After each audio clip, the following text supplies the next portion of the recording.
ലഞ്ചിനായി ഓഫീസിലും സ്കൂളിലും ടിഫിൻ ബോക്സിലാക്കി കൊടുത്തുവിടാൻ പറ്റിയ നല്ലൊരു ഹെൽത്തി റൈസ് റെസിപ്പിയാണ് ഇന്നത്തെ വീഡിയോയിൽ ഉൾപ്പെടുത്തിയിരിക്കുന്നത്. കണ്ടു നോക്കിയാലോ. അതിനായിട്ട് പാൻ വെച്ചിട്ടുണ്ട്. അതിലേക്ക് കുറച്ച് ബട്ടർ ഇട്ട് കൊടുക്കുക. ബട്ടർ ഒന്ന് മെൽറ്റായി വരുമ്പോൾ അതിലേക്ക് ചെറുതായി അരിഞ്ഞ വെളുത്തുള്ളി ഒന്ന് ഇട്ട് കൊടുക്കുക.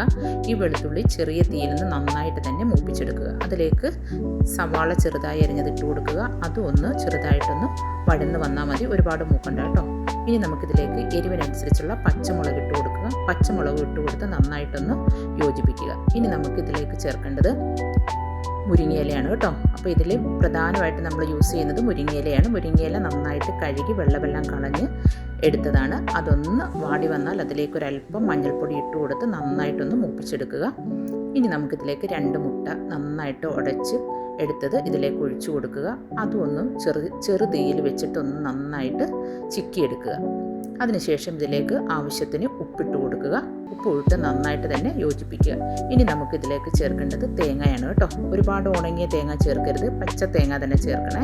അപ്പോൾ ആ തേങ്ങയും കൂടി ഇട്ട് കൊടുത്തിട്ട് നന്നായിട്ടൊന്ന് യോജിപ്പിക്കുക. പിന്നെ നമുക്ക് ബസുമതി റൈസ് വേവിച്ചതാണ് കേട്ടോ, ഉപ്പിട്ട് വേവിച്ചതാണ്. അതും ഇട്ട് കൊടുത്ത് ഒരല്പം ബട്ടറോട് ഇട്ട് കൊടുത്ത് നന്നായിട്ട് മിക്സ് ചെയ്ത് കൊടുക്കുക. എല്ലാ ഭാഗത്തും എത്തുന്ന രീതിയിൽ തന്നെ യോജിപ്പിക്കുക. അതിനുശേഷം 1-2 മിനിറ്റ് ചെറുതീയിലൊന്ന് അടച്ചു വെച്ച് കൊടുക്കുക. അതിനുശേഷം ഒന്നുകൂടെ നന്നായിട്ടൊന്ന് മിക്സ് ചെയ്ത് കൊടുക്കുക. ഈ സമയത്ത് ഉപ്പ് നോക്കണം കേട്ടോ, പോരാന്നുണ്ടെങ്കിൽ ചേർത്ത് കൊടുക്കുക. ഒരല്പം നാരങ്ങ നീരിട്ട് കൊടുക്കാം. പിന്നെ ഇതിൻ്റെ കൂടെ കറുത്ത എള്ളൂടെ ചേർക്കുന്നുണ്ട് കേട്ടോ. ഇതുകൂടെ ചേർത്ത് നന്നായിട്ട് മിക്സ് ചെയ്യുക. ഇതിൻ്റെ കൂടെ വേണമെങ്കിൽ നമുക്ക് കപ്പലണ്ടി, വേറെ ഏതെങ്കിലും നട്ട്സ് എന്തെങ്കിലുമൊക്കെ ചേർക്കാം കൂടെ.